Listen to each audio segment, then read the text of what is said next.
At dahil mainit ngayon ang panahon dito sa Korea, gumawa kami ng subak kwache or tinatawag na watermelon na salad. Isa sa pinakamadali at masarap na pagkain tuwing summer dito sa Korea. Ang unang ilalagay natin ay ang fresh milk.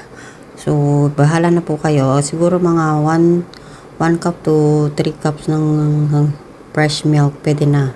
And then, lalagay ang watermelon. Depende rin sa inyo kung gaano kadami. Siguro itong ginawa namin ay nasa 1/4 nung pinili naming malaking watermelon.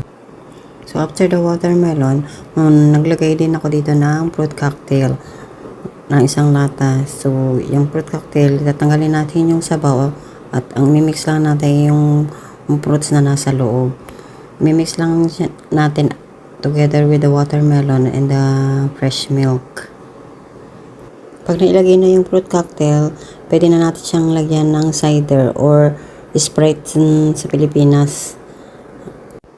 After ng fruit salad, bubuhusan na ng cider or Sprite yan sa Philippines. Then, halu-haluin lang natin siya para ma-well blend yung lasa ng Sprite or ng cider. From normal fruit salad, ito hindi na kailangan lagyan ng all-purpose cream or Nestle cream dahil masarap naman siya kahit cider ang ilagay at mas makakatipid ka pa sa budget. After nyo ma-mix, pwede nyo na siyang tikman kung matabang or matamis na. And then, pwede nyo pa rin siyang lagyan ng asukal. Depende sa panlasa ninyo. And then, naglagay po ulit ako dito ng another fruit, ng kiwi po, para pangdagdag lasa na din.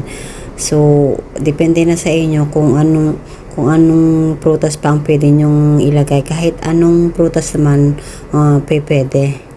Actually, pangalawang gawa ko na to.